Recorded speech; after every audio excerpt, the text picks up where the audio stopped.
My name is Sean Strickland. I'm chair of the Ad Hoc Community Benefits Procurement Committee and also regional councillor from the city of Waterloo. I'll be chairing tonight's meeting, and I do chair the committee with our ongoing business. So welcome to our electronic Ad Hoc Community Benefits Procurement public meeting this evening on February 9th, 2022. Due to the COVID-19 pandemic, the committee is practicing physical distancing. Just like to let everyone know, tonight there will be no decisions made by the committee. This is a public meeting. We're here to listen to the public, those who have agreed to delegate and have also submitted correspondence, and we will ask questions of clarification only. There'll be no decisions made tonight. I'd like to ask the clerk to perform roll call. Madam Clerk. Regional Chair Redmond. Present. Councillor Galloway. Present. Councillor Harris. Present. Councillor Joette. Present. Councillor Kiefer. Councillor Nowak. Present. Councillor Strickland. Present.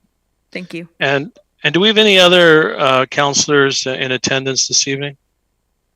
There's Councillor Kiefer, so we'll have the record note that you're here, Carl.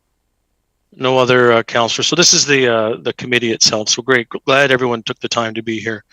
This evening, I'd like to begin with a land acknowledgement that the land on which we gather virtually today is the traditional territory of the Haudenosaunee, Anishinaabe, and neutral people. We acknowledge the encouraging presence of the Indigenous people with whom we share this land today, their achievements and their contributions to our community. Are there any declarations of pecuniary interest? Okay, none. Thank you very much. Approval of minutes from the previous meeting. Need a mover and seconder, please. Just raise your hand. Councillor Galloway, Councillor Nowak. All those in favor? Opposed, if any? That's carried. Thank you very much. Okay, staff presentation. So we'll have a staff presentation. We can ask questions or clarification to staff, and then we'll move into the delegation. So with that, I'll turn it over to Mr. Dyer. Yes, thank you so much, Mr. Chair. And yes, as you indicated, the staff have a brief presentation that I'll be doing along with my colleagues Martha Wolf and Christine Stahl from our Employment and Income Support Division here at the region. We'll work through the material relatively quickly so that, as you said, we can focus our attention on the delegations and receiving as much input as possible. And I see that the screen has been shared. I'm assuming everyone can see it since I can. And so I'll do the first couple of slides. And if we go to the next one, please. So again, our agenda, what we'll go through, just a quick recap of the work that the committee has done so far and a reminder of the objectives that we're trying to achieve. We have a little bit of background material. We'll talk about the proposed approach that was discussed at the committee's last meeting and approved in principle. And then, of course, then we'll have the input from the stakeholders. If we move on to the next slide. So just a quick recap of the work that the committee has done. The original resolution passed last spring was to form an ad hoc committee with councillors supported by determine the specifics related to community benefits and workforce development agreements. We've had a series of meetings over 2021, most recently in December, where the support in principle for the proposed approach was provided. And now, of course, we're in the midst of our stakeholder discussions, public input meeting tonight. We've had a few direct consultation sessions. And we also have some material available on the Engage Waterloo website. And so just a reminder from our terms of reference that the purpose of this committee was to review and evaluate various initiatives, policies and practices in place across Canada with respect to community benefits and workforce development agreements to ensure that we see sufficient input from a range of stakeholders and consider the advantages, disadvantages, implications of various options in terms of how the region could potentially move forward with the use of community benefits and workforce development agreements. and ultimately to make a recommendation to regional council. And so at a very high level, when we try to describe what it is we're trying to achieve through the work of this committee, is to look to see how we can use the region of Waterloo's purchasing power through our annual budget and through our significant capital program to recruit and engage and retain a diverse labor force across the region. So that's what we're looking to attempt to do. That's the direction we've been given by this committee and by council. And with that, I'll turn it over to Martha Wolf, who will continue with the presentation. Thank you. Thank you, Craig. One of the groups that we're looking at specifically is the Ontario Works participants. They represent an intersectionality of many of the backgrounds of underrepresented groups. And we wanted to look specifically to see what opportunities exist within this population to make a match between labor market needs and the current job seeker population. This is important because we have around 7,568 individuals in the region of Waterloo who do have obligations to participate as part of Ontario Works requirements, meaning they have to be looking for work or moving towards self-sufficiency. The average length of time on assistance is just shy of 4 years, and that's particularly problematic if you look at the chart on the right side of the page, which demonstrates that the black line there is the poverty line, the gray line is deep poverty, and Ontario Works rates are about half that of deep poverty. So there are complicating factors that exist from remaining on assistance for that period of time. We also now know that about 553 individuals who are currently receiving Ontario Works are interested in working in the construction trades. So we see that there is an opportunity to match labor market needs to some of our existing job seekers from underrepresented groups. We also wanted to take a look at what the sort of gap is or the different participation rates from various underrepresented groups in employment overall. This slide looks at 2016 census data for our Kitchener-Cambridge-Waterloo area, and we can see that there is a significant gap. The rates of unemployment for Indigenous and visible minority groups are much greater than that of those from white populations. But on the next slide, I just want to take you to some more current data.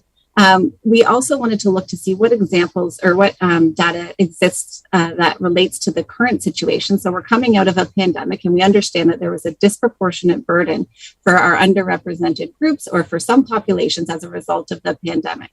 And this is from some more current data that was published in December of 2021. However, this is not Kitchener-Cambridge-Waterloo data. It's Canada-wide. But nationally, a larger share of Indigenous and racialized households faced economic hardship when compared to white households. So looking at the period between July 2020 and June 2021, 28% of Indigenous peoples and 31% of racialized households lived with economic insecurity, and that compares to 16% of individuals from white households.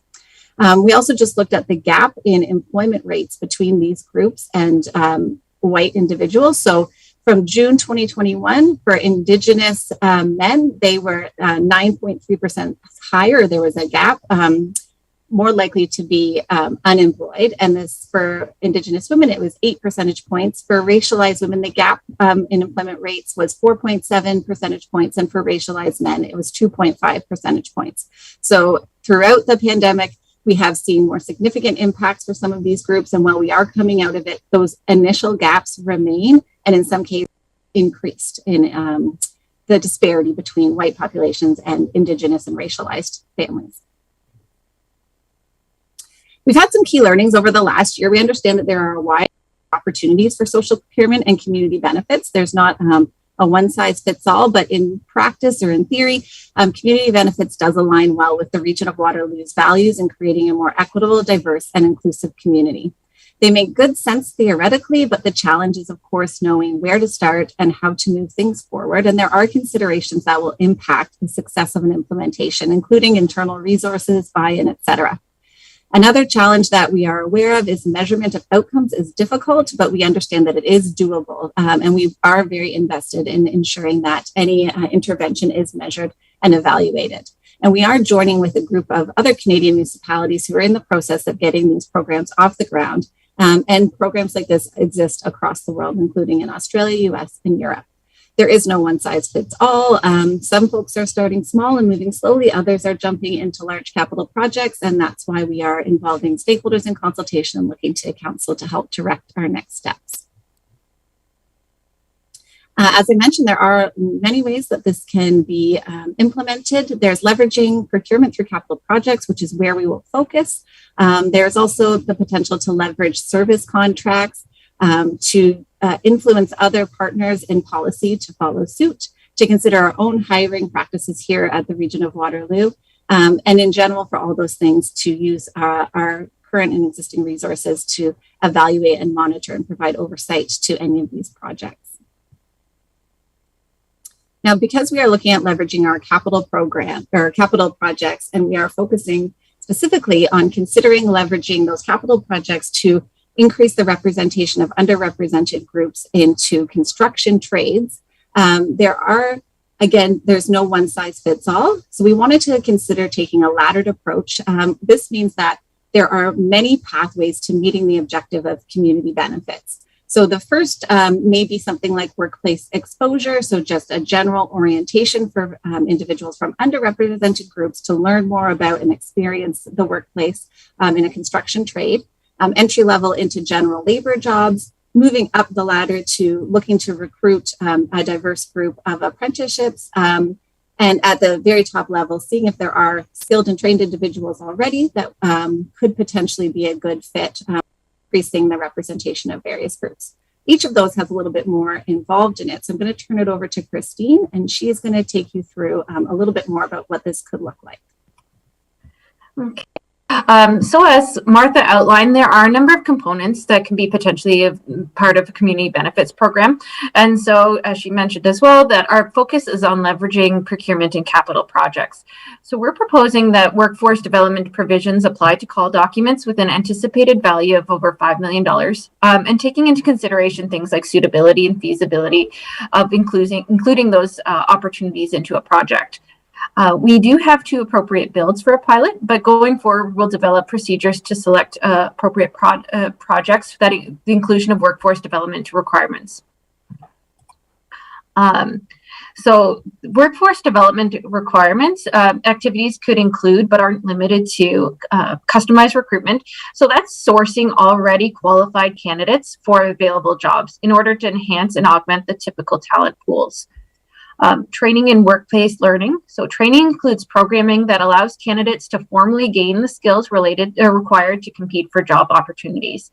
And workplace learning involves a continuum of activities with an emphasis on learning in real work environments and through practice on the job. So those activities can range from short to and less formal workplace exposure, such as workplace tours and job shadowing, to longer and more intensive. So things like paid internships with specific skill development objectives. There could also be opportunities for registered apprenticeships during construction. Those could be hired by the contractor directly or through subcontractors. Another would be the use of social enterprise in the supply chain. Contractors could subcontract where required components of work or services to social enterprises that create employment or training opportunities for workforce development candidates. This currently isn't an option at the moment, but may be a possibility in the future, and so that's why we included it in the presentation. And finally, any other appropriate activities that will provide employment-related opportunities to candidates can also be considered. So we are proposing a pilot, the model at our upcoming builds at 416 Kings Court in Waterloo and at 82 Wilson in Kitchener. So for the pilot, contractors will participate in workforce development activities that support labor market participation of underrepresented groups. The plan will include components such as recruitment strategies, training and mentoring, administration of the plan, and reporting requirements. Designated persons can include those that experience discrimination or barriers to equal opportunity.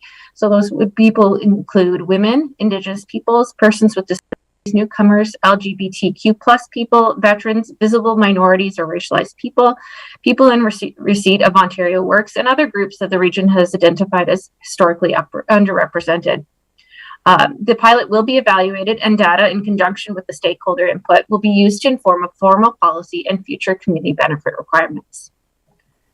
I'm going to pass that back to Craig now to finish up the presentation. Yes, thank you so much, Christina and Martha. And Mr. Chair, just a couple of comments from a process perspective. The resolution that you see on the screen here was the one that was approved at the committee when it met back on December the 10th. As Christine has indicated, we're looking to pilot this on a couple of Waterloo Region Housing Master Plan projects, both of which are scheduled to be tendered this year. And of course, our next step, which we're in the middle of, is our stakeholder input. And to that effect, again, actually, I think I covered all of this in my earlier remarks. I got a little bit ahead of myself, so I don't think I need to go through this again.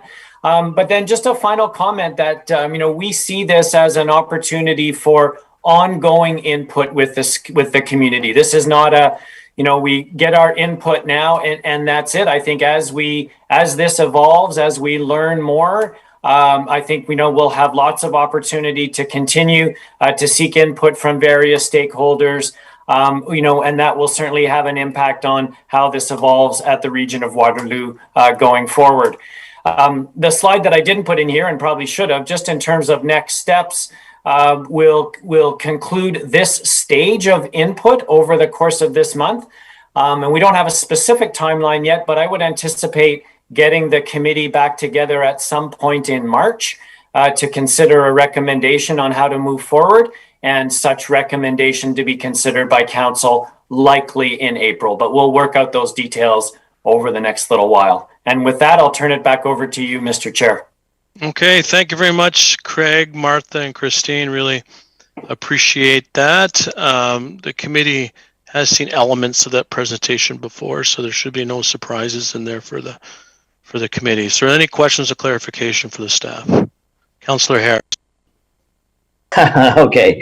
Yeah, thanks for that presentation. Just a quick question, and I know you had mentioned that you're going to evaluate things as we go, but I'm wondering if you've had thoughts about, how to measure success in terms of the individuals that may gain employment. Would it be, particularly in the construction industry, would it be, 2 to 3 months? Obviously, we'd love to have them, make a career in construction, but is there any thought in terms of how you're going to measure, the success of a potential community benefit program like this?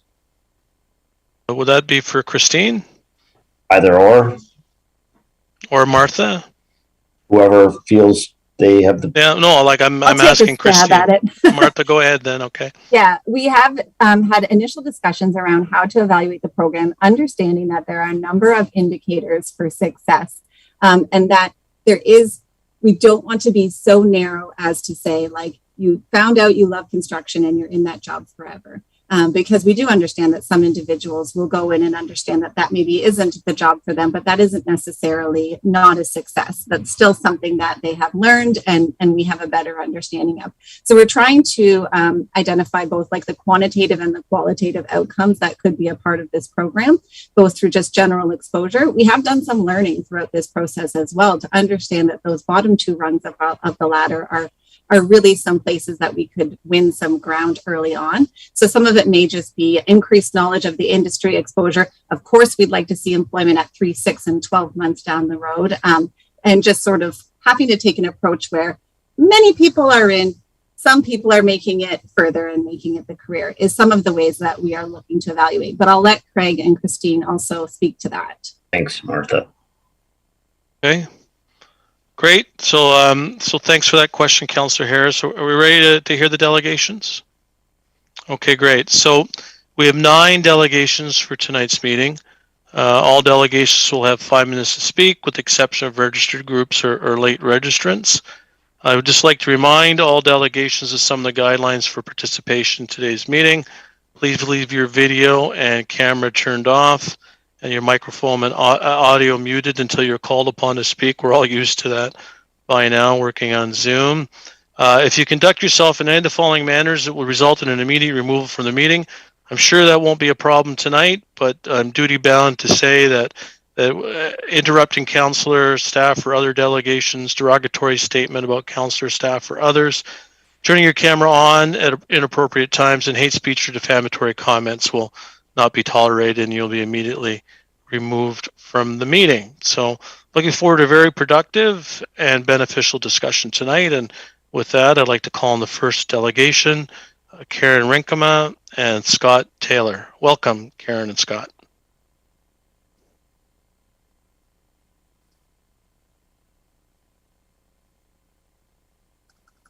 Yep, please proceed. Am I, sorry, I couldn't see if I could see myself. Yeah, we see you and we hear you now. All right, good. Thank you. Thank you, Mr. Chair. Good evening, Mr. Chair, Your Worship, and members of the committee. Thank you for having us. I just want to confirm, I think that we were allotted 10 minutes as we are a group. I just want to confirm that before I start. That's correct. Okay. Yep. Okay, thank you very much. Thank you for the opportunity of having us again to speak. I'm Karen Rinkema, and I am the Vice President of Ontario for the Progressive Contractors Association. PCA member companies employ more than 25,000 skilled construction workers across Canada, represented primarily by progressive labor unions like CLAC. PCA also has 37 members around Waterloo region that routinely bid or work on Region of Waterloo projects. PCA believes that Canada's construction industry should be one that allows for fair and open competition of companies reflecting various labor models, in which no contractor is given artificial and unfair advantage over another on the basis of union affiliation. Joining me today is Scott Taylor, member of the PCA Board of Directors and president of McLean Taylor Construction, Stonetown Construction. He has many years of experience working in the region and elsewhere in southwestern Ontario. Before I turn it over to Scott, I have a couple preliminary comments. First, I think that staff did a very commendable job with their presentation and recommendations, and we thoroughly appreciated the consultation and the conversation last week as well, as they grappled with and recognized the multiple complexities and nuances in the construction industry. I think it is important, though, that I underline these complexities tonight in order to provide context for our further recommendations. The first, a construction site, contract, or job is temporary in nature. Construction workers and construction projects are transient, following where the construction project is located. Skilled workers, working for many of our members, have for life, but it is never at a permanent geographical location, nor, more importantly, does a skilled work require the extent of the project duration in the majority of cases. For example, you wouldn't have an electrician on a project for the length of the project. The electrician would come in perhaps for 6 weeks, kind of mid-project, another 6 weeks at the end of project, but the length of the project doesn't employ the same amount or the same skilled worker for the whole entire length of the project. For this reason, we continue to recommend that any community benefits policy for construction or community employment policy, as they are referenced to in other jurisdictions, be applied more broadly. For example, incent contractors in the contract or via procurement to procure products from businesses owned and operated by underrepresented groups, and or add to their admin professional technological staff or truck drivers, attracting underrepresented groups. Thirdly, this point was underscored in the consultation we participated in with employment service providers last week, in which some suggested construction skilled work does not come close to making the top 5 list for job seekers. Believe me, the industry is trying its darndest to attract more job seekers and provide a career for many, but you can't force individuals into an industry they wouldn't choose. However, there are many other careers in the broader construction industry, not specifically just the skilled trades, that are also facing labor shortages. Administrative, technology, trucking.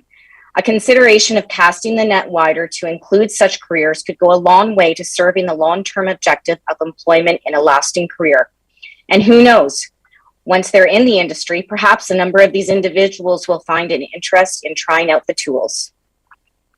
Finally, because of the temporary nature of projects and the temporary nature of work on the projects, we suggest that the very minimum dollar threshold for a CBA policy to be added onto a construction contract is 50 million. Finally, different sectors of construction employ different types of trades workers. For example, not all skilled trades workers need or want to fulfill a formal apprenticeship. In fact, for voluntary trades, it is incredibly common for much of the learning to happen on the job, with the employer playing a crucial role in training for the skills needed on the job. Scott will speak about this in a bit more detail, but for this reason, we commend the staff for recognizing that any CBA quotas put on jobs cannot be only tied to apprenticeship, such as staff had recommended in their report with the laddered approach, and that we need to be flexible with our assessment of inclusion. Thanks very much. I'm going to turn it over to Scott now for some additional thoughts. Okay, welcome, Scott. Thank you. Good evening, Mr. Chair and committee members. Thank you again for having me. My name is Scott Taylor, president of McLean, Taylor and Stonetown Construction. Two things just to frame my perspective. And the first is, and I thought it was relevant, about 10 years ago, we had a mantra around here that was we were ignoring 50% of the population in our hiring. And that was on a gender-based scenario. About 5 years ago, we switched and said, the truth of the matter is we're ignoring or missing out on roughly 2/3 or 66% of the population. And that then encompassed the underrepresented groups that we're talking about here. The second part is, just so you know who I am, we're a local contractor. We call ourselves local out of St. Mary's, heavy civil contracts for both provincial and municipal governments, 60-year-old company, been working in the KW area for that entire time, just shy of 200 employees total. I believe we were somewhere in the neighborhood of about 15% live in the KW area. I would love more. And in terms of what we do in the last 3 years, quick look tells me we did 16 projects in Kitchener-Waterloo of about $55 million. Of that, 8 were for the region itself, totaling about $22 million. So there's my quick background. I can't stress to you enough the labor shortage we're facing. It's across the board. It is both craft laborers, skilled labor, supervisors, managers, and this is not a one-year problem. And in terms of our hiring practices and grabbing onto underrepresented groups, our resume file, it's not that we are not hiring underrepresented groups. We have no resumes. We're not hiring anybody because nobody applies. And to circle back to my mantra, nothing would make me happier than to capture that 66% of the population. But it doesn't exist right now. As Karen said, force feeding somebody into an industry, and an industry that in truthfulness lacks some of the glamour, is no way to get people into the trades. We have to start earlier, and we have to make the industry more glamorous, and we have to attract those people at that point. One of my worries is, and there's talk about often, and I believe in that, it talked about the skilled trades and the apprentices and so forth. 95% of my workforce are what we call craft laborers. And these individuals don't go through and have formal training. In order for us to have these people and gear them up, and because we are a transient company that works on a contract tender basis and can come and go, we aren't able to grab our craft laborers and train them ahead of time. When we get our contract, we need to start. So someone talked earlier about job shadowing, but in what I call the just-in-time inventory of our construction tendering world, there is no time to train somebody on the site for each individual contract. So it's tough for us to capture these folks ahead of the curve and start that process now. We need the contract in place. I do see I'm running out of time, and I would have ventured into the fact that we have quite a bit of experience in terms of programs similar to this. We were just low on a $60 million job in London that has a community employment benefit with a broader based business. We can utilize businesses from the community and there's also a tender allowance. And we have done multiple First Nations projects in which there is a local content component of the contract that we sign. That again, part of it includes local employees, but it also includes local businesses and services. And some of the successes that we've had out of that and maintained numerous of those employees. But let me assure you that it's a process that likely takes 5 to 10 years to really see the fruition. And given that there's a clock going in front of me and I've never done one of these committees, I'm not sure if I'm just done at. So I'll stop there. Good intuition there, Scott. Thank you very much. We really appreciate that, and thanks for being bang on time. Councillor Harris. Yes, thanks, Karen and Scott, for your presentations. Quick addition or comment, Scott, McLean Taylor, longtime company, as you'd mentioned, that employs a lot of local workers and doing local projects. Now, there was a big part of those years that you were shut out of doing those projects, but we're happy to see it back on the regional Waterloo tender list. I'm just wondering, I did read with interest the London example. I brought that up at a previous committee meeting. I know you were kind of short on the time there. There is no clock on this one, but I'm wondering if there's any other comments you want to make with that London example, because I think I've heard some positive comments coming out of London on what they're doing there. So is there any more that you didn't get adding in your time that you want to kind of elaborate on? Sure, a couple points. And the first is there's a tender item for the CEB. It's 2.5-year project. It's $225,000. So, excuse me, $250,000. So it's roughly $125,000 for the 2 main years. As I quickly spoke of, it encompasses, and we're provided a list of hiring agencies. First of all, there's a list of the underrepresented groups that they're looking to hire from. And then there's a list of businesses, hiring agencies. It does not have to be in the skilled trades. It could be administrative or secretarial that we could bring in to assist at we're going to take a remote office there. So the flexibility that's in it is, and what I'm going to get to is, it's all about risk aversion. So when we have the broader based companies and groups that we can pull from, and there is the tender item, that I want to be clear is when we take to see the tender item for 225, we net it back out of the contract on a risk analysis basis. And in the case there, we feel we can utilize 80%. So we credit it back out of the base bids. So in essence, the owner isn't paying, but we've mitigated our risk. Whereas if that isn't there, there's a good chance we'll carry 225, 250, 300,000 if we have to meet ratios. All in all, from a bidding perspective, it was far better. And now that we're about to proceed ahead with the contract, we're actually really excited about the various situations that we can pull from in their case, they call it a CEB. Great. Thanks very much, Scott. We have several other delegations, so we'll move on to the next delegation. Thanks, Karen and Scott. Patrick McManus. Welcome, Patrick.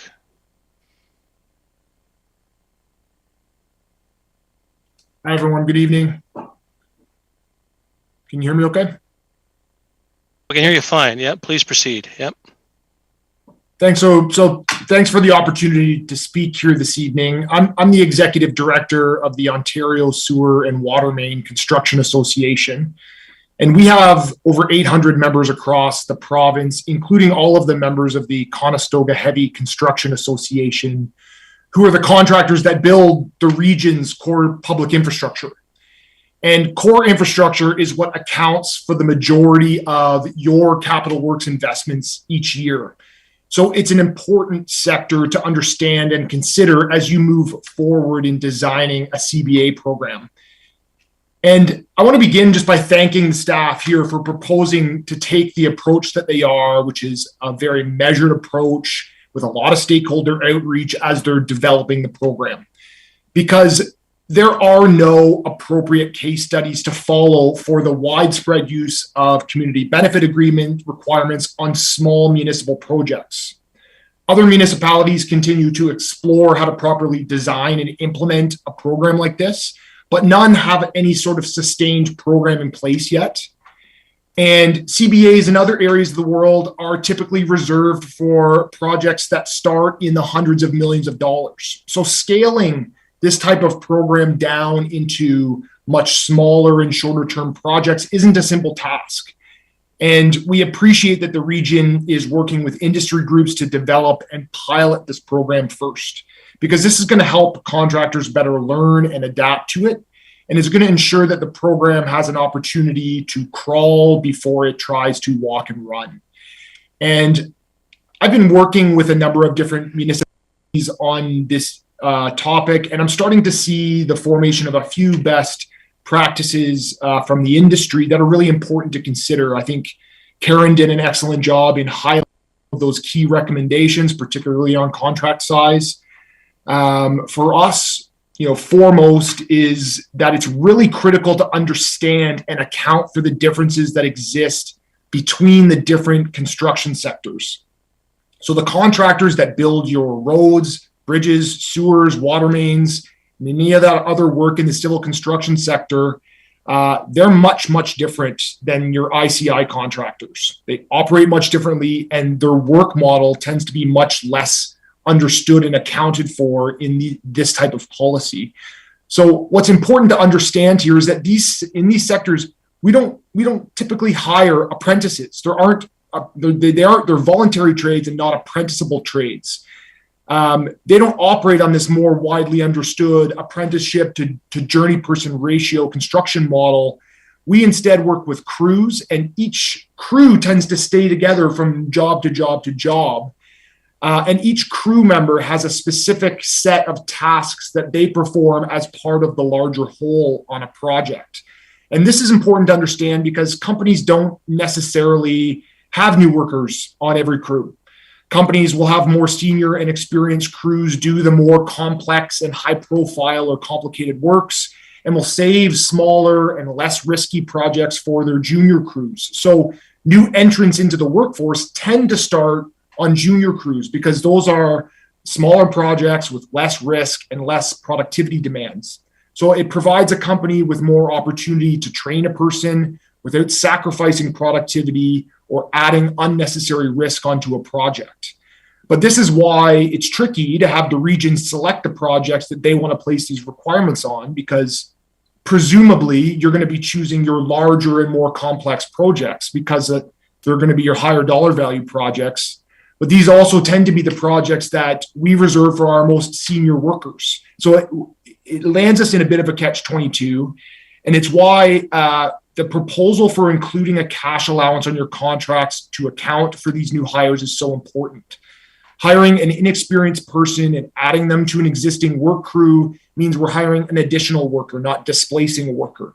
So this person will likely is going to start in a learning role, learn how to work safely on our job sites. And it's necessary because a contractor isn't going to simply put a new or inexperienced person at risk on one of their jobs. As I noted, we allocate crews to specific projects based on their seniority and experience level. So when the region selects a project and hiring requirements, it throws a little bit of a wrench into the process. So providing an allowance will mean a person will have the opportunity to learn and gain experience that will translate into future employment, while also acknowledging that a company is providing training and experience to somebody they may not have otherwise needed on a project. See, my time's expired, but thank you for the opportunity to speak to this issue. Great. Thanks very much, Patrick. Really appreciate that. I don't see any questions from committee. Thank you. Next delegation is Ian Deward. Welcome, Ian. Good evening, Chair Strickland, your worship, and members of the committee. I've had the pleasure of speaking to you on this topic of community benefits previously, and thank you for the chance to do so again. I'm the Ontario Director for the CLAC, the Christian Labour Association of Canada. Hoc supports the ideals that underlie community benefit agreements that the committee and staff have been charged with exploring. We note that tonight's focus is on employment and training opportunities for construction workers, so our remarks will focus on that too. But as staff have noted, there's a much broader array of social procurement policy tools that the region might consider as a means to create employment opportunity. And so we encourage council and staff to continue to explore and evaluate these other mechanisms. We've had a chance to review the elements of the staff presentation both tonight and some stakeholder consultations previously, and we're grateful for that. We support the plan to trial these ideas in the 2 pilot projects that are being considered. In our view, this is a measured, sensible policy development approach that is open to learning and developing with experience. We also support this proposal because it's flexible. The proposed guiding principles indicate that there will be multiple workforce development activities that will qualify as appropriate.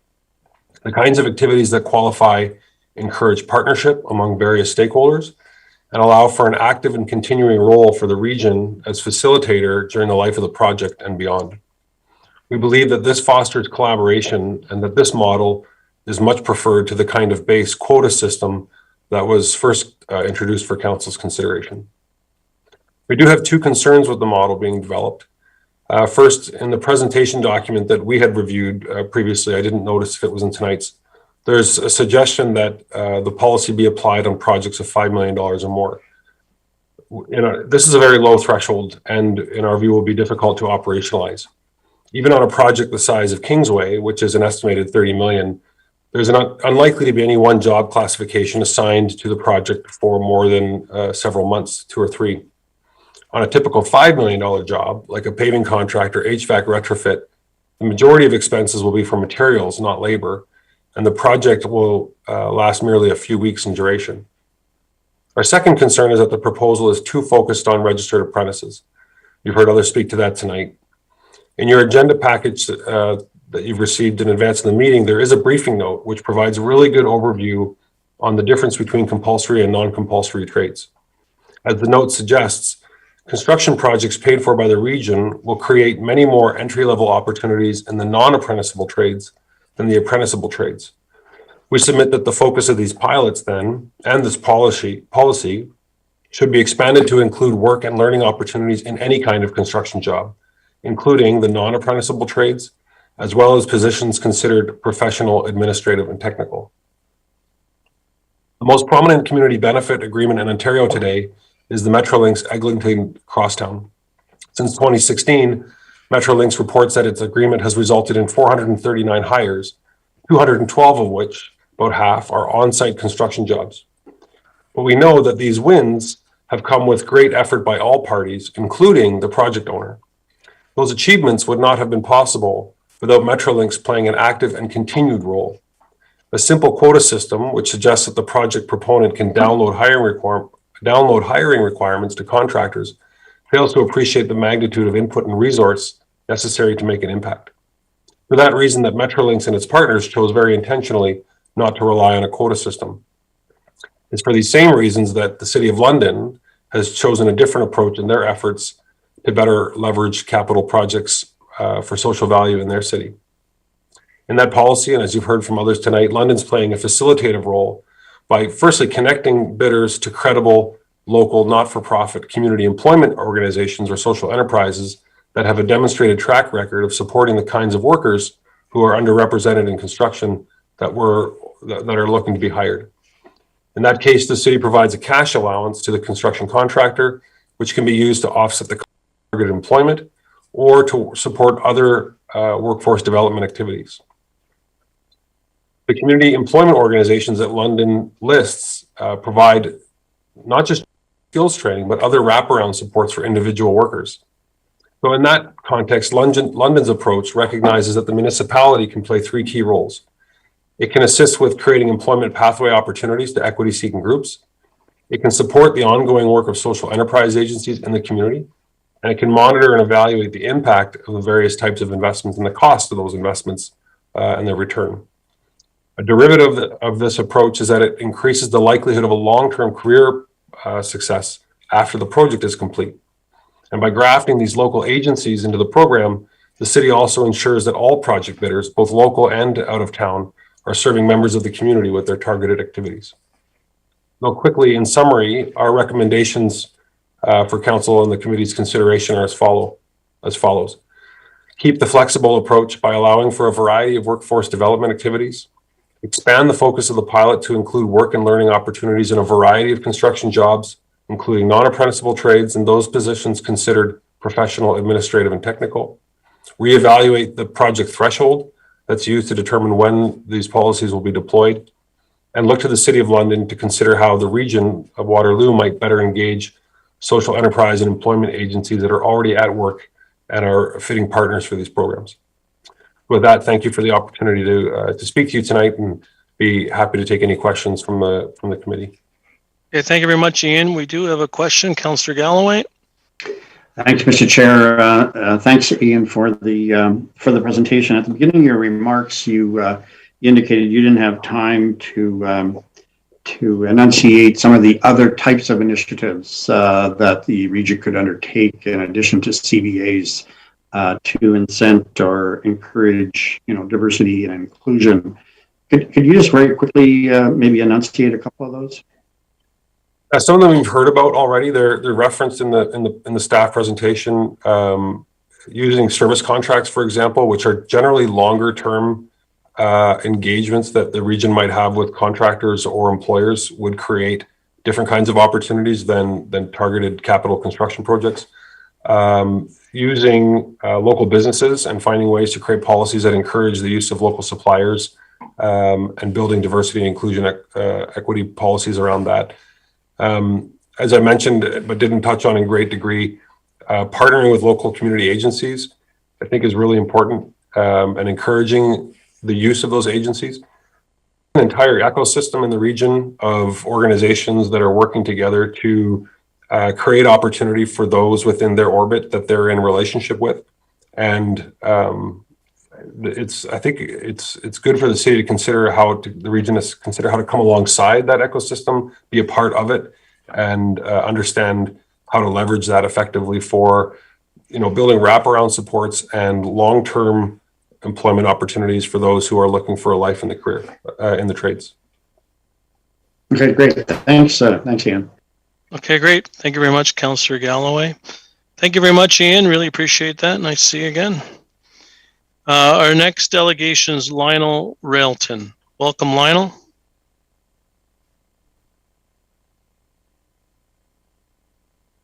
Hi there. Yeah, can you hear me? you. Yeah, we can hear you and see you. Great. Very good. Thank you, Chairman Strickland, Your Worship, council members and staff. Thank you for the opportunity. And first and foremost, let me introduce myself. Lionel Railton. I'm the Canadian Regional Director for the International Union of Operating Engineers, representing men and women who work in the construction industry, primarily in the field of equipment and crane operators, mechanics, welders, maintenance facilities. And we are part of the 600,000 organized and unionized tradespeople in Canada. First and foremost, let me applaud the committee and the council for taking on this initiative, because I think it's really important that you be recognized for your initiative and exploring this opportunity, because we firmly believe and have seen the positive effects of CBAs across the country. In my 35-year career in the trades and in the unionized sector, we've encountered and worked within community benefit agreements across the country, many different provinces. In my home province of British Columbia, where I'm calling from today, we have approximately $10.2 billion worth of infrastructure work that's being conducted through community benefit agreements. In the province of Manitoba, we have a 40-year history of working with community benefits in the hydro generation sector. In Newfoundland, Labrador, we have a 15 or 16-year history of community benefits. So we've seen the good and the bad, but I have to say to you, I want to tell you tonight that the positives that we have seen come out of these community benefit agreements should be considered when you're putting any kind of program together. First and foremost, I'm happy that the previous speakers have been speaking about the skill shortages in Canada. We are challenged everywhere in Canada right now with respect to sourcing skilled workers. not only in many other industries, service industries and the like, but our industry is suffering from a skill shortage. So I'm really happy to hear others speak of that. Why? Because frankly, we have not, as an industry, been able to move the needle in a meaningful way with respect to attracting people to our industry for a very, very long time, with the exception of where community benefits or project labor agreements have been applied. So let me tell you what some of the positive effects are of these community benefits. In the province of Manitoba, through the work that's been done for 40 plus years and working with our Indigenous communities there, I can tell you in my own membership in Manitoba, those that self-identify as Indigenous make up 40% of my membership. They are 4% of the population in Canada, yet because of these community benefits, they now represent 40% of the membership and have gone on to have very successful careers. And we're now actually into second generations of Indigenous folks who are working within our industry.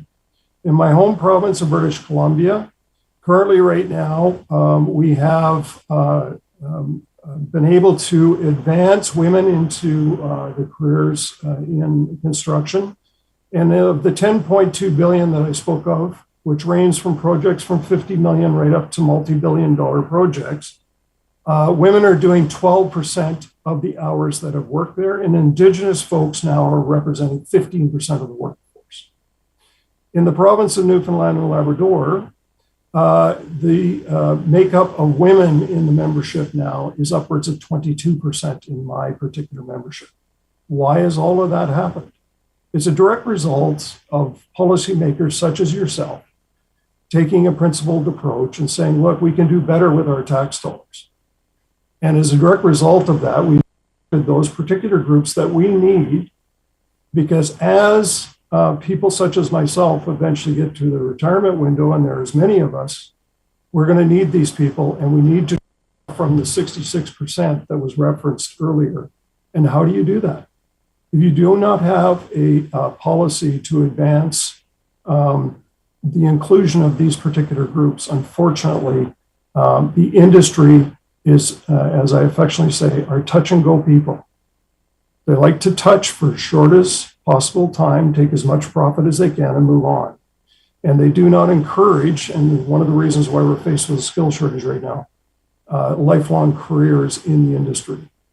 So I see my time is coming to an end. I could speak to this topic for many, many hours, but I'm happy to take any questions at this point, and I'll close my presentation there. Thank you very much, Lionel. We do have a question. Councillor Joette. Thank you. So, Lionel, thank you so much for your comprehensive notes there. I would like to ask you, I started a business and placed skilled trades in a recession. And so labor economics has always been of significant interest to me. So I've been following the bouncing ball on some of these collective benefit agreement initiatives. So I'm going to just kind of say, with low supply of skilled trades, and some people define skilled trades very differently, especially those who are looking for skilled trades. But if we can think in terms of real skilled trades, low supply, high demand, and bona fide job requirements when we are hiring skilled trades, what would you think to be the unintended consequences to SMEs who are also looking for skilled trades? For example, I don't see, when I was recruiting skilled trades, I didn't see the funnel being filled or the supply of resources being filled with our marginalized populations and females and underrepresented groups. And I'm not suggesting for 1 minute that's not an initiative we should be interested in.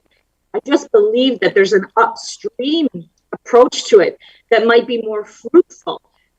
Also, without going on too much here, Lionel, I don't know if you've heard that Conestoga College is just about to unleash its Center of Skilled Trades Excellence. And that's where I believe the initiative should be made to fill the funnel of supply.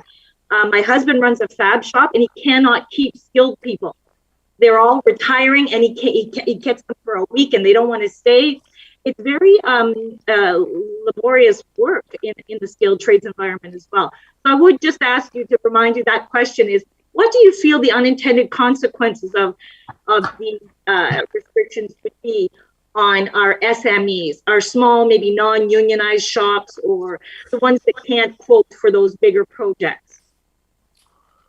I think, yeah, thank you, Mr. Chair. I think, first and foremost, the industry can speak for itself with respect to some of the challenges. What are the unintended consequences? Frankly, I don't know, because what we find in our industry is this. We go through... Lionel, your audio is really breaking up there, Lionel. Sorry, can you hear me now? Camera off, shut your camera off to help with the audio. Can you hear me now? No, same sort of thing. Let me try this. Should we give him a minute to call in, perhaps, Chair? Any better, Chair? Sorry, Chair, is that any better?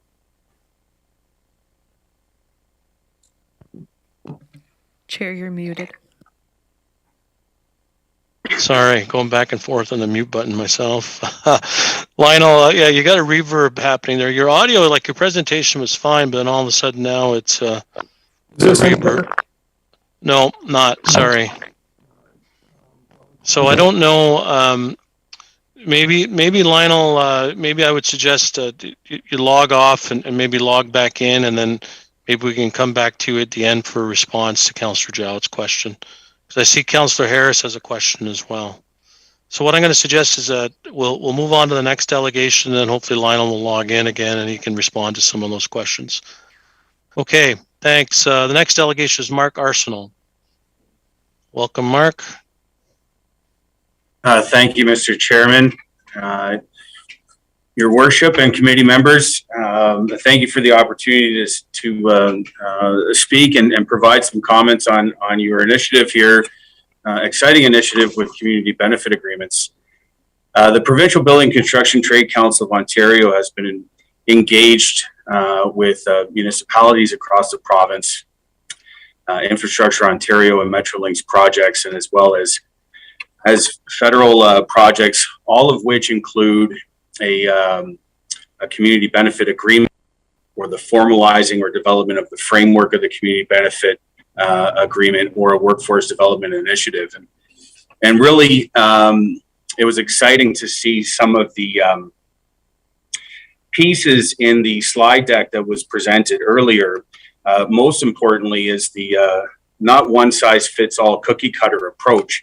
And the region of Waterloo Kitchener needs to define for itself what that threshold is. And whereas $5 million threshold, when you partner that with the duration of the project and the skilled labor supply requirements for the project, those three attributes will give you your best practice for your specific area. So I commend you on having those pieces built into your slide deck and your decision making as you try to figure out how to best leverage your public projects, and your affordable housing project is something that was successfully done in Toronto, and it was done because of the commitment with the Toronto Community Housing Corporation, the developer, the Daniels Corporation, the workforce suppliers and their training centers to have a workforce ready groups for when the project started, and most importantly, the community. And so that's the concept. It's a four-way intersection where you have the owner client, you have your contractors, you have your workforce providers and their training mechanisms, and you have community. And when you have all four of them at the four-way intersection, a community benefit agreement or a community benefit framework can be developed specifically for the project. It's going to look different on a project by project basis. And that is based on, like Patrick McManus mentioned, if you have a sewer water main project, that's going to be very different in terms of the principal trades required, the engineering required, the broader construction supply chain requirements, hiring, training, and opportunities than if you were building a school or a hospital. And so, as Lionel had mentioned, community benefit agreements approach in terms of horizontal projects and taking an approach in vertical projects. That's what works for them, not one cookie cutter size approach, and they've had some success with that. When it comes to measuring the success of the initiative, it's by maximizing the return on the investment dollars to do double or triple duty. These dollars are going to create training and employment opportunities, and as well, the workforce will be a reflection of the community in which the project is taking place. And it's been my experience that the driver for this has been the poverty reduction committees at the municipality. So I would just like to make a quick quote in regards to a project that I've been engaged in, which is the Hurontario light rail transit project in the region of Peel and in Mississauga. And in 2014, the Poverty Reduction Committee identified community benefit agreements as a framework to advance economic opportunities in Peel. This community-based initiative is designed to create employment, training opportunities, and other benefits for community residents through the procurement process of large public sector projects. In 2017, the committee formed the Peel Community Benefits Network and recently signed a community benefits framework with Metrolinx for the Hurontario LRT. So I see that the score clock has got me winding down. So I would just add, there were comments that were made earlier about professional, administrative, and technical opportunities. It is good to recognize that construction and the broader construction supply chain, professional, administrative, and technical opportunities, and social enterprises, those three attributes are maximizing that return on the investment. And I applaud the efforts on this committee to try to figure out what will work best for Waterloo and find ways to use these projects to be the breeding ground for our next generation of skilled journey people. These are on-site learning environments for our apprentices. They're public projects. They ought to a higher standard. And by way of applying a community benefit framework, that's one way to get there. So thank you for the time. Great. Thank you very much, Mark. We do have a Chair Redmond. Mark, thanks an awful lot. This has been a really informative evening. How do we measure success given the context of what you've just presented us with? The measurement for success is when community is at the four-way intersection and they're involved with the development of the procurement language to say that, okay, we're going to work with the United Way in the region of Waterloo and an existing partnered one or two workforce development agencies or a specific school board and their co-op program, or we're going to require that a local supplier or local hiring agency is going to provide candidates that will be work ready, trained, and ready to start for the project. The partnership of the community with the workforce providers and the contractors is how to maximize that return, and then managing the success. Not necessarily will all of the participants, like Karen had mentioned, be able to be there when you put the first shovel in the ground. And understanding the construction schedule, there's civil trades that are going to come in at the front end, then there'll be mechanical trades, then electrical trades, and then interior finishing trades.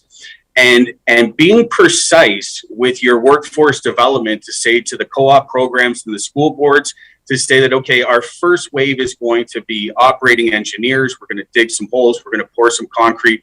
We're going to have some form work and some reinforcing steel. Then we're going to start to bring in some mechanical trades. We're going to get some plumbing, and we're going to get some sheet metal. We're going to get some duct work. And then we're going to get into the electrical trades, and to recognize that, okay, this project is going to take 2 years to build. This is the timeline that these folks are going to come onto site, and to align your workforce ready training for those specific trades. That is one of the industry best practices to maximize the success on a workforce targeting. The contractors, and I think it was mentioned well earlier, is that there are supply chains. So whether that's logistically from the councillor that mentioned her husband in a fab shop. So if a local fabricator fabricating the pipe or the rebar or the structural steel, inside those fab shops and the trucking to get the material from that fab shop to the site, to embrace or expand the community benefit along the broader construction supply chain, the multiplier effect there is 5 to 1. And if you start to include consumables such as welding equipment and the cutting fuel for and the diesel fuel, all of that stuff, you start to get to a 7 or 8 to 1 multiplier effect. So it can be measured, but I would strongly suggest that you measure that with the professional, administrative, and technical, and social enterprise as well, to be included with the construction apprenticeships. And if I could just reflect back what I've heard, I really like the 4-way intersection, Mark, but you're talking about process as well as outcome, correct? So I think that to really understand, to take a look at the intent of a community benefit, is that this project is going to have an economic benefit to the community in which the project is taking place. And so I couldn't tell you specifically what the King's Court project and the surrounding areas would benefit from.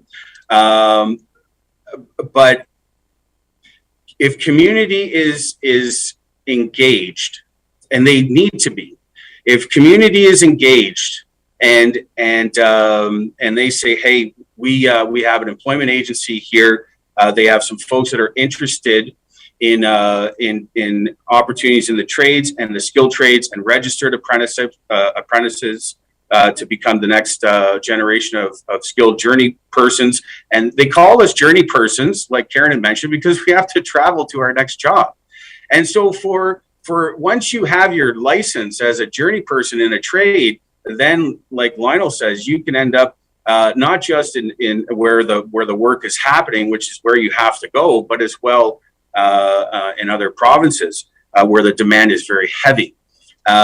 So with community there, I think that they can assist with being precise in terms of what language in the procurement documents need to best reflect the needs of that community.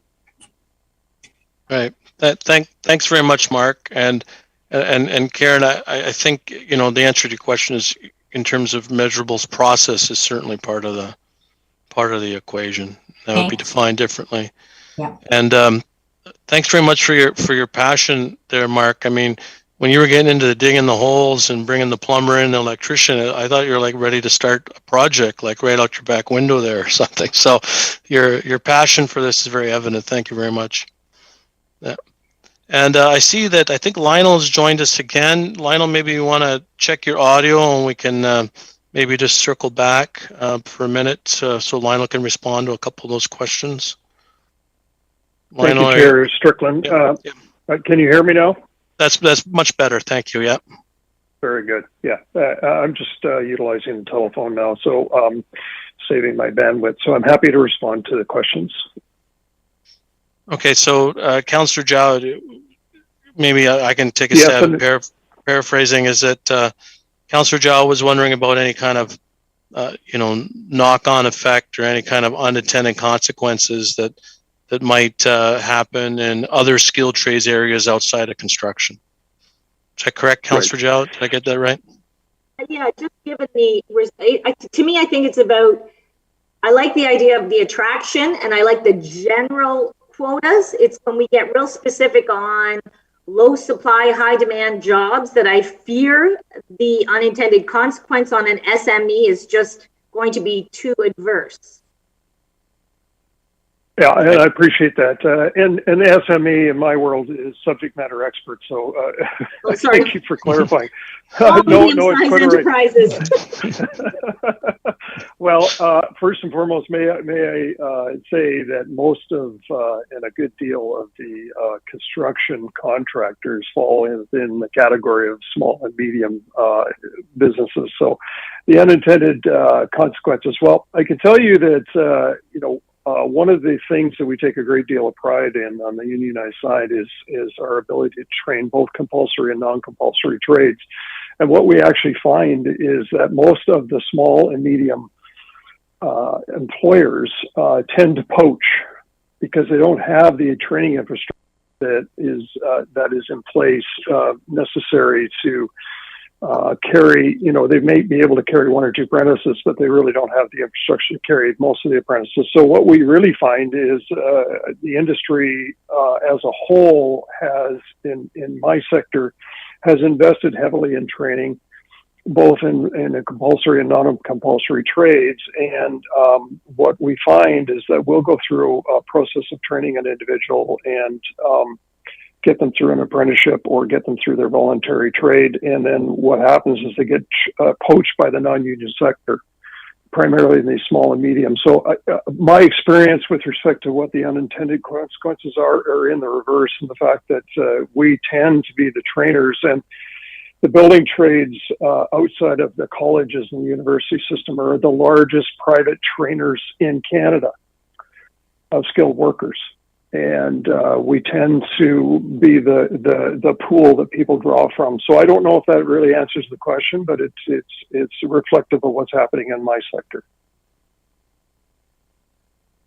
Yeah, I do appreciate that. I think there's a mix. I think the curriculum of an educational institution at Polytech or Conestoga College, as well as what happens with union on-the-job training, is the best mix I used to see for placement. So I appreciate the comment. I would agree, and I also have the perspective. I'm the chair of the Canadian Apprenticeship Forum, so the national forum on apprenticeships and training. And we work with Conestoga College and others in that regard. And we find the training that happens in the college sector usually feeds our system at the end of the day. So where the preliminary training and the introduction to our industry happens in those sectors within the college sector, then ultimately they end up being referred to our sector so they can continue their training and their career. Yeah, and again, it's just my concern is if the quotas are too restrictive, it may backfire just slightly on the SMEs, because we have a 10-year gap, I'm told, from the boomers exiting en masse the skilled trades, of us filling the funnel up because we have not made skilled trades attractive enough. So yeah, I'll just and to the go ahead, Lionel. I'll respond. I just want to don't wander debate here. So provide a response, then I think we'll move on. Great. Yeah, I don't want to consume all the oxygen. You have lots of people. The process that we see right now, as I started in my stated in my presentation, is industry as a whole has not moved the needle significantly in filling the gaps. And any community benefit that allows for the introduction of the underrepresented groups is going to benefit the industry as a whole at the end of the day. And I applaud you for looking at this opportunity. Okay, great. And thanks, Councillor Galloway. We have another question, Lionel. Councillor Harris. Thank you, Chair. Lionel, thank you for your presentation and, participating in our call tonight. You talked about some of the larger projects that you've worked on, and I know 50 million plus was referenced, perhaps another point in the evening, about an ideal size of project. Maybe you quick want to speak to the dollar volume of how, community benefits actually are most beneficial when it comes to projects that are probably longer in duration? Lionel? Well, Yeah, I can tell you that traditionally community benefits have been used on large projects because of the multi-year applications, and it was easier to use. But I can also tell you they've been scaled back, and my experience here in British Columbia is they've been scaled back to much smaller projects because the smaller projects, to be honest with you, give a lot more flexibility with the introduction of some of the approaches that you're contemplating here. And more importantly, where we find on the smaller projects is that the Indigenous communities can interact on these projects, and we can utilize their contractors and we can utilize their community members. Because a lot of times what you'll find is when you're interacting in, particularly in the Indigenous communities, you know, these are not large communities, and they do not have a lot of resources available to them. So, you know, what the experience in British Columbia is telling us is if you apply these concepts to smaller projects, then the flexibility is there with respect to the interaction of some of these underrepresented groups.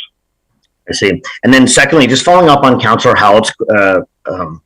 Joette's question with regards to some of the unintended consequences, I followed with interest, you know, community benefits and project labor agreements out in BC. Those are somewhat restrictive in the sense that not all qualified contractors have the ability to bid on those projects, correct? Not correct. That's one of the fallacies that's communicated by those that are not in support of community benefit agreements. First and foremost, let me be very clear. The community benefits concept here in British Columbia is open to all contractors and all workers. And so regardless of what sectors they come from. So, you know, one of the things that is always pointed to is that they're restrictive and they cause additional administration, they cause additional red tape, as they call it, and that's not correct. What's happened, the experience here in British Columbia, and it was challenged in court, the community benefit structure here in British Columbia, and it stood the test at the end of the day because those that don't support community benefits challenged the whole idea that, you know, there was a restrictive covenant of some sort that disallowed the contractors and workers to work on these projects, and that's not correct. It's completely open to any contractor who wants to bid. The only criteria that contractor has to contemplate is the provisions of the community benefit agreement. But do they have to be members of particular, like the building trades, though? Do those contractors need to be members of the building trades? No, and one of the interesting things, the answer is no. One of the interesting things that we found here in British Columbia, one of the beneficial side effects of the community benefits, there was a very small number of contractors that were bidding prior to community benefits being introduced in British Columbia, and we actually saw a major increase, upwards of 20 to 25% of additional contractors who had been excluded out of the old system, who were not able to compete, who took on the opportunity now to compete because the playing field was leveled. And they understood that what the terms and conditions of the tendering were. And it actually expanded the pool of contractors that are now working on these projects that had never contemplated bidding on this type of work previously. And some of those contractors would be not affiliated with the building trades? Correct. Yes. Matter of fact, there's a number of contractors that are affiliated with other unions or they're completely non-union, and they don't have to be signatory to the building trades to bid on this work. They have to meet the criteria of the community benefits agreement, specifically, you know, hiring underrepresented groups and a certain number of apprentices and all those things that are clearly identified within the community benefits. So no, they do not have to be signatory to the building trades exclusively. Lionel, thank you for your time tonight. Great. Thank you very much. Thank you very much, Councillor Harris. Thanks, Lionel. Thanks very much for the double effort and coming back and getting on the line. So we really, really appreciate that. You know, you're welcome, and all of our delegations are welcome to stick around and listen in a little bit further if they want, but we completely understand if you want to sign off. So thanks very much, Lionel. Really appreciate that. Thank you very much, Sean. Appreciate it. Yeah. Our next delegation is Rosemary Powell. Rosemary. Thank you. Thank you, Mr. Welcome. Chair. Thank you. Thank you, Your Worship and committee members, for the opportunity to speak on this topic. I'm pleased to be a part of the delegation today because given our experience implementing community benefits agreements in Toronto, we strongly support the committee's recommendations, and we strongly encourage the region of Waterloo to apply CBAs to the 2 proposed pilot housing projects. We think this is a really good start to developing a robust policy. So the Toronto Community Benefits Network, we're a membership-based nonprofit community labor coalition with 124 members comprised of community organizations and social enterprises, as well as labor organizations and groups, including 12 of the major construction unions. Today, the TCBN has a network of over 10,000 supporters. We've been able to represent our diverse equity-seeking membership in neighborhoods to achieve a number of community benefits agreements, all with a 10% commitment for trade or craft working hours on the project. We have a community benefits agreement on the Eglinton Crosstown, which was our first project, the Finch West LRT, Casino Woodbine, the West Park Healthcare Center, all providing good construction jobs, longer-term operational jobs, and local neighborhood benefits have also been achieved from these projects. And as a result of these 4 community benefits projects negotiated to date, there's been over 2,000 people who have been employed in apprenticeships, professional and administrative technical operational roles as well. And further to that, $17 million in goods and services have been procured from local and diverse businesses and social enterprises. Now, what have been major infrastructure projects over $1 billion? We've also had experience, for example, working with York University on a $45 billion project, which generated 15 full-time employment and over $600,000 in social procurement. And so I can tell you that without a doubt, this would not have been possible without community, government, labor, and the industry coming together in this unprecedented way to negotiate the community benefits agreement and to implement the community benefits programs and to steer and to develop people from the targeted demographics into the jobs and opportunities that came out of these projects. We strongly suggest also that as you're looking at implementing your community benefits program, that you establish clear targets. And that's why we, even after the City of Toronto had already adopted a community benefits framework back in 2019, we felt it was necessary to go back to the table again and to press for a specific target so that we all know what we're working towards and we can all coordinate our efforts. And so with that, we were able to get a 10% commitment from the city from their projects, $50 million and over. So we also strongly recommend that you work with the community as part of the solution in implementing the community benefits agreements. And this will require dedicated collaboration with employment services organizations, pre-apprenticeship partners, union partners, employer partners. For example, the TCBN, we established several programs to support outreach, recruitment, training, and employment. We coordinate with our partners to deliver, for example, the Quick Start in Construction Apprenticeship Readiness Program, which is a 160-hour in-class and hands-on training to prepare candidates to develop an understanding of the industry, to explore a career path in construction, and to break down any barriers to entry, as well as to obtain the basic certification that they need and to basically prepare for job site realities. We also offer dedicated programs for newcomers and women and mentorship programs for Black youth. So, all of this means that there really has to be intentional efforts that are put in place to make sure that the CBA is actually going to work. There are definitely many aspects of the CBA that still needs refining, and it's still a work in progress. But we believe that the committee's proposed pilots ought to include a robust tracking, monitoring, and evaluation framework so that at the end of the project, we can know what worked well and, so those good practices can be incorporated into the new community benefits agreements that you'll develop over time and so that you could scale it to larger projects than just those who are $5 million and more.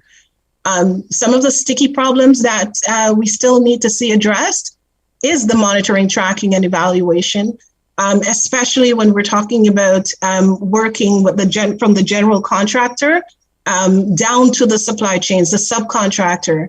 The challenge that we found is that, while the general contractor can perform some of the work, often, 80% to 100% of the work is actually performed by the subcontractor.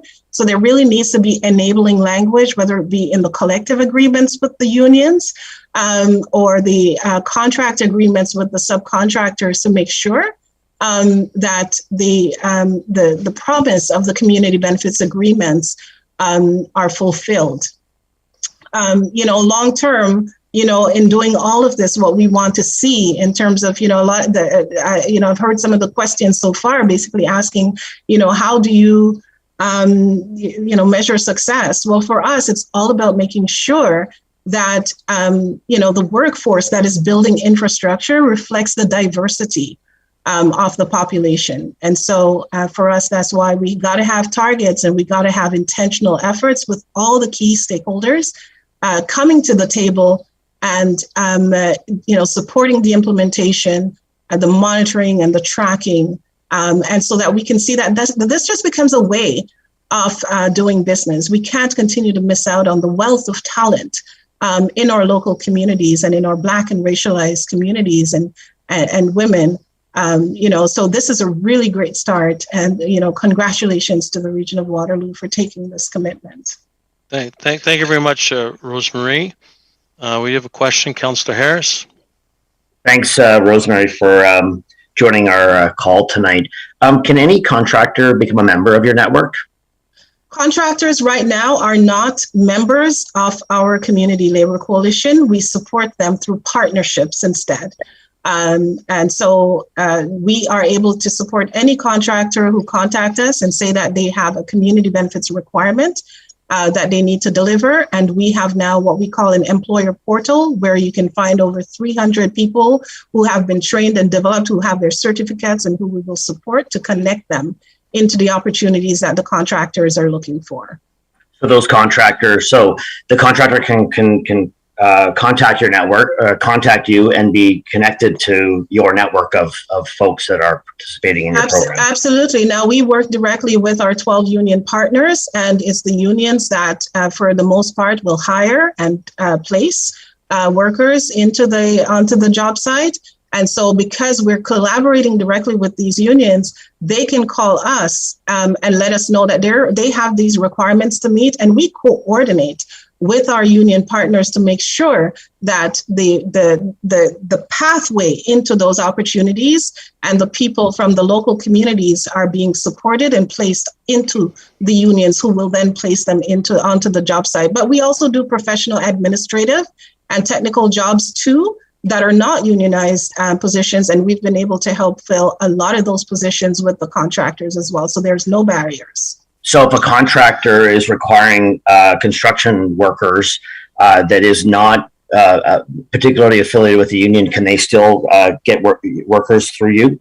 Absolutely. Well, they will. That's right. They will connect with the TCBN, and we will connect them to workers who we have a job developer who basically works and be the liaison between the employer, the union, and the individual. So if you're not union, you can't participate. No, that's not true. You can definitely participate. I'm just explaining the reality of our situation. On most of our projects, they're mostly unionized, but for the employer who needs a worker who is not in the union, we can still support that employer to get access to that worker. Yes. Okay. Thank you, Rosemary. Great. Okay. Thank you very much, Councillor Harris. Thank you very much, Rosemary. No further questions. So thank you very much for that. Okay. Our next delegation is Sean Campbell. Mr. Campbell, are you here? Hi, everyone. Welcome. Thank you so much for the opportunity to speak with you today. I like that my title on the agenda is Sean Campbell Kitchener. I think that's how I normally introduce myself, so that works well.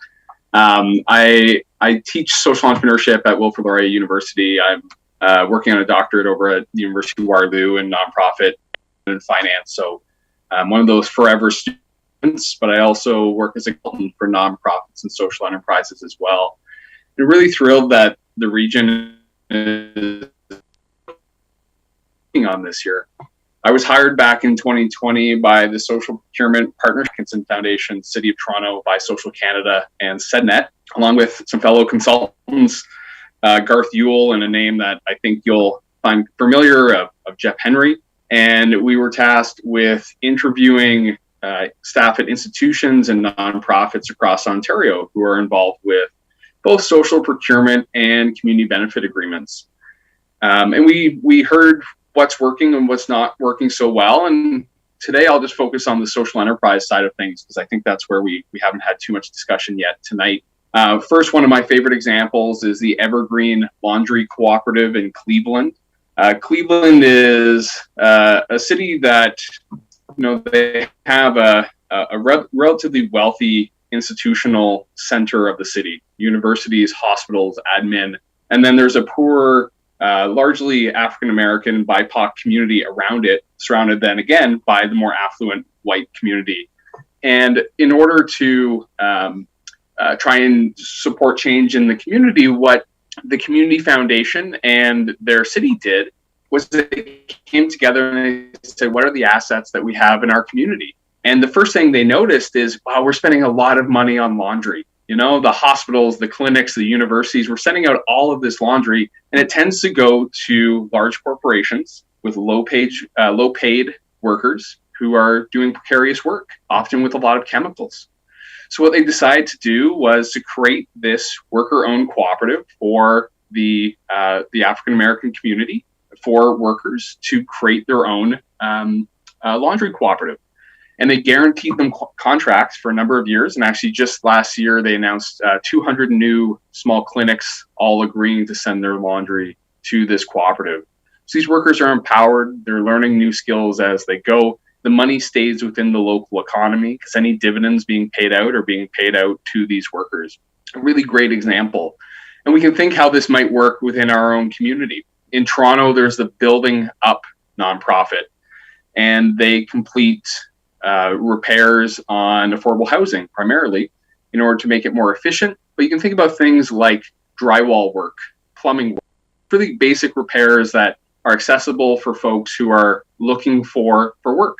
So they train workers and they connect with public housing, both municipal housing, but also nonprofits and co-ops as well. But we have so many great organizations in this community, nonprofits, co-ops, regional housing, all the money that's being spent on yard care, on waste collection. Imagine what that would mean if we instead work with YWCA or the World to create a social enterprise that could do some of that work. Now, certainly what we heard from nonprofits and charities, social enterprises, is that, wow, this sure isn't easy to try and bid on municipal tenders. These things are complex. And the types of people who rise up in nonprofits and social enterprises tend to be social workers. They tend to be people who got their start on the front lines and got up to senior positions. So it took a lot of effort in the communities that are leading on this front to really slow down and say, how do we break this down? How do we identify what these contracts may be? Give a organization like the Working Center 6 months notice. Let them start small. Help them partner with a group like the KW Community Foundation or others to make an impact investment to help finance the capital that they need. And the result can be really important and empowering because it creates earned income that's unrestricted, which is so important for a nonprofit or a charity. And as they grow, it creates capacity. But one of the big disconnects is we see municipal procurement officers, they have a really tough job on this front. They need to find the best service for the lowest price. And nonprofits that are just getting started often can't compete. So we need to give these organizations a runway. We can think about things like the Waterloo Region Small Business Center. How do we use this as a tool to help these small organizations or individual social enterprises bid on larger contracts? How do we break down these contracts to let them start small and look at what the recurring contracts are to help them use that revenue to build capacity and eventually to scale? So I hope as we grow that we can continue to think about how we can engage the nonprofit and social enterprise sector and make sure they can be an active part of this work. But thank you so much for leading it. Great. Thank you very much, Mr. Campbell. Really appreciate you coming in and sharing your experience and your views. And that particular case there in Cleveland is quite interesting. So thanks for sharing that. Absolutely. Okay, I don't see any questions. We'll move on with our agenda. The next delegations have 3 minutes because they registered early or late rather. Suzanne Moyer from Conestoga College. Suzanne, are you still with us? I am here, yes. Great, welcome. Thank you. Yep. And yep, go ahead. Share my screen if you can see that. Yeah, we can, yep. Might lead off, Tony Toma from Conestoga here. Thank you, Chairman Strickland, your worship, and council members. My name is Tony Toma. I'm the Executive Dean for Engineering, Technology, Trades, and Apprenticeship at Conestoga College. And with me today is Suzanne Moyer, the Dean of Trades and Apprenticeship. We're presenting tonight a little bit about what Conestoga is doing to address the shortage of skilled trades, but also speak to you on our efforts to increase the number of underrepresented groups in the skilled trades and what we're doing about it to get them into the trades. So Suzanne, please go ahead. So yes, I just want to speak to a number of things that already been mentioned tonight, and that is that the first picture here starts to speak to the fact that there is a systemic trade shortage across Ontario and across Canada, and that's been referenced a number of times tonight. The second photo here is the group of our power line technicians, but this just speaks to, if you look closely, it speaks to the fact that we are dealing with the fact we are missing as 2/3 of the population are skilled trades. So for example, with 50% of the population being women, as mentioned, women only represent about 5% of skilled trades workers. So we are also looking to diversify the trades work. And the third photo down below suggests that speaks to the recognition that skills are our economic base, and we really need talent. So what's Conestoga doing? We are currently offering over 30 post-secondary trades programs, and also the largest apprenticeship across these 4,000 apprentices each year across apprenticeship programs. We have a trades and apprentice and scholarship system that's the largest in Canada, and that's with the gracious donations of many industry partners. We're also working with a number of partner outreach initiatives to try and reach some of these groups that are underrepresented. And we also are working with our school boards to introduce high school students to trade, and at the same time, they can obtain both a college credit and a high school credit. And then we also have a variety of pathway goals. And some of these include pre-apprenticeship programming, which helps to, which usually is tuition free and is targeted towards underrepresented groups. We have apprenticeship programs. We have 1-year and 2-year programs, both diplomas, advanced diplomas, and we also have degrees, including degrees in engineering and construction technology. So we have a number of programs, and I think Lionel had mentioned that this is often a pathway into the trades for employees. And as Councillor Joette also mentioned, we're opening skilled trades training campus completely dedicated to the skilled trades, opening in fall of 22, and it's just off the 401, visible from the 401, just in Cambridge, across near the Toyota plant. 40 acres, and it's going to start with a 300 square foot building, over half of which will be shops and labs. And this will be a full service campus and provide modern training facilities for the skilled trades. We're hoping will attract a different generation, a different group of people. And we're very excited about this. And additional supports, we're also an Employment Ontario service provider. So we are here to kind of work with the community. We can provide job postings. We can help support for recruitment. We can provide wage subsidies as applicable with government funding. We also provide academic upgrading, including math and literacy skills. and we provide job coaching and job readiness training.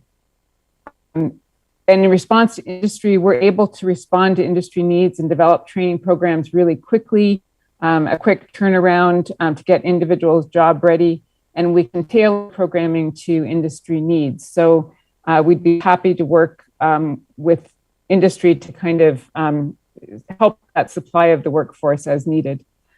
And just in conclusion, we're currently a leader in skilled trades training, and we want to continue to be part of the solution to address the skilled trade shortage.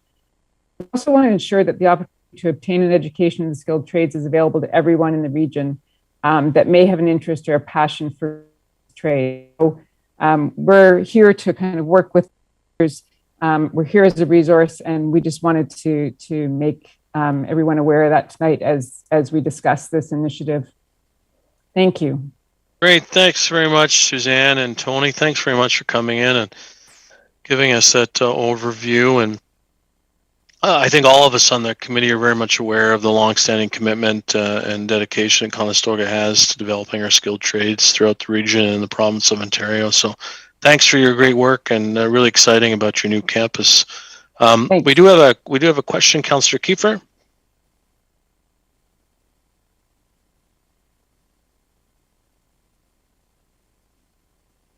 Carl, you're probably on mute. Is to press *6, Councillor?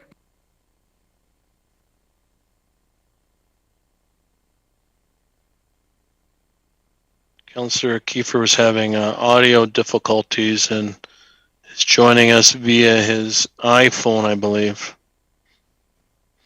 Personally, I think Blackberries were much more reliable. Might just be jumping for joy at the presentation by Conestoga College. Oh, Let's go with that. Let's go. Yeah. Okay. All right. So maybe Carl, if you're able to figure it out, just let me know. But any other questions for Conestoga? Great. Okay. Thank you very much. Thanks again for coming in. Really appreciate it. Thank you very much. Absolutely. Thank you. Okay. So we have a late starter. We have a video submitted, and I just want to make a note. Like, we'll have a look at the video, and I know on one or two other occasions we've had videos, but I think, Madam Chair, our procedural bylaw is kind of silent on video delegations, and I think it might be wise for us to look at something, whatever that may be, because typically when we get videos, it's a person accompanying the video as a delegation, rather than someone just saying, here's a video, this is my delegation, which would really change the format of our meeting. So I think it's something we need to have a look at, Madam Chair. Chair Strickland, if I totally concur with you, and I would leave this in your good hands, as well as the committee, if they want to see this one or not. I think we've done it once before, and this is definitely something that we're looking at when we, I know Will Short is looking at modernizing and updating some of our procedural bylaws, and this is definitely on the radar. So I think I would leave this in your hands. If we want to watch it, that's great. I would, rule as chair that, I've seen the video. It's a minute and a half long, and there's also correspondence. It's from the chambers. And if anyone disagrees, we'll have a look at the video, but we need to address it in the future just to make sure we're fair to all delegations. So I don't see any objections. So Madam Clerk, maybe if you can run the video, that'd be great.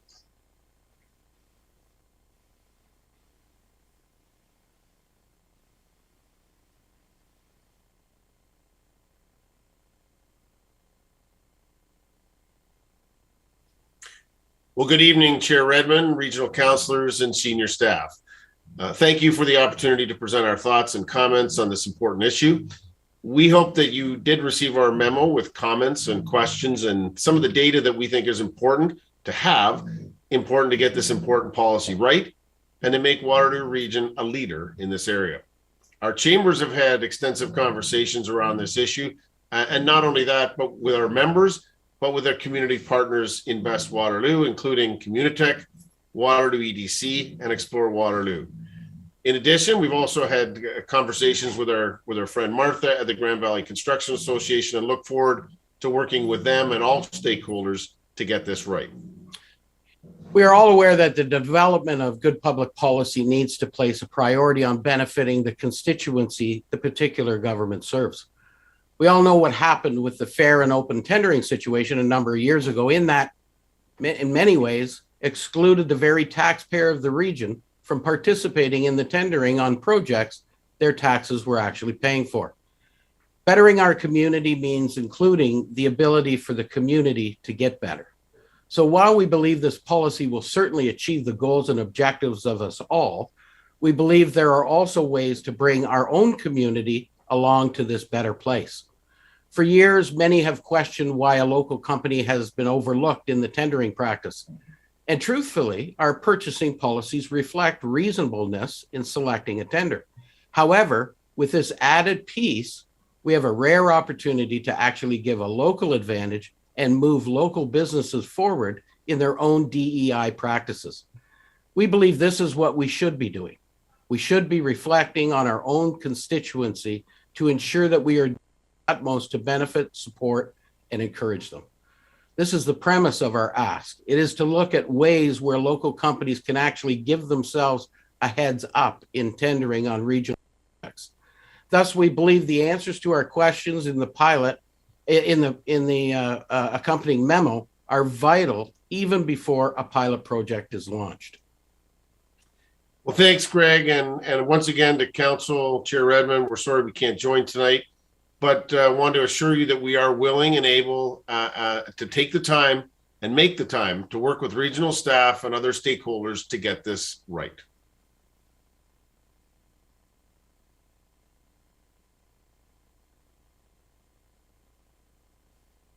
Okay, thanks very much. A video deputation from the Chamber of Commerce, and then in addition to that, we have some correspondence from the Grand Valley Construction Association. We also have some correspondence from helmets to hard hats. So that is the public portion of the agenda tonight, subject to any other questions or comments from committee. Okay, seeing none, any other business? Okay, so before we adjourn, I just would like to thank staff, their great presentation and all the work that they've done. I'd like to thank the committee members for your attention and participation, and also the delegations. That was a very informative evening with a variety of good suggestions that I think was much appreciated. And I really enjoyed the conversation. There were some differing points of view, but I think there was way much more in common than there was in terms of differences. So thanks to everyone and all the delegations who appeared. I see the clerk has her hand up. Julie? We just got a message from Councillor Kiefer as he's unable to unmute himself there. Just some technical difficulties. Would Caitlin be able to read out his question, Chair? Sure. Is the delegation still here from the council? From the college, rather? Yes. Okay, Suzanne, you're there. Okay, great. Okay. Welcome to the Zoom world of public meetings. So Councillor Kiefer wanted to ask if there was a program where new Canadians who have immigrated to Canada and are skilled in their trades from the country they came from can be fast-tracked. Great question. Suzanne? That is a great question. We do have programming that they can come into, so we can do some like prior learning assessment based on like prior credentials or that type of thing. Before I joined the college, I worked with the ministry, so in apprenticeship for 20 years. So there is also avenues for individuals such as that to start an apprenticeship with an employer, and then kind of fast track through an employment through an apprenticeship, because apprenticeship is very much competency based as well as some time based. So there's an ability to kind of fast track that way and learn some of the Canadian terminology, some of the legal terms and whatnot, and technical terms that accompany the trades. So there's an avenue that way as well. So there's almost multiple avenues. And again, we also have pre-apprenticeship programs that is an opportunity for new Canadians to enter the skilled trades, but again, it would give them that kind of pathway to fast track into an apprenticeship. So the short answer is yes. There's multiple kind of pathways for new Canadians that have been trained in their country, but it depends on what that training is and what trade they're getting into and that type of thing. Yeah. Tony, we also have a construction project management grad certificate. That's for foreign trained professionals who have worked in the industry, building huge infrastructure projects, whether that be road or buildings, and they come to Canada and they don't understand our contracts, building contracts, or the regulations associated in the building code. So we bring them up to speed on those on how we do things in Canada, including law and ethics. They're great assets for many of the contractors who depend on project managers on the job site on a day-to-day basis. Great, excellent. Thanks very much, Tony. Thanks very much, Suzanne. Great question, Carl, if you're still listening, and great response. And thanks to Julie for getting Councillor Kiefer's question in. So unless there's any other business to come before the committee, I'd like to say thank you very much to everyone once again. We will take this input tonight and work it into our final recommendations, which will come to council in the next 4 to 6 weeks. So thanks very much. Can I have a motion to adjourn? Councillor Nowak, seconded by Chair Redmond. All those in favor? That's carried. Thank you very much. Enjoy your evening. Thanks very much, everyone. Really enjoyed that. Appreciate your time.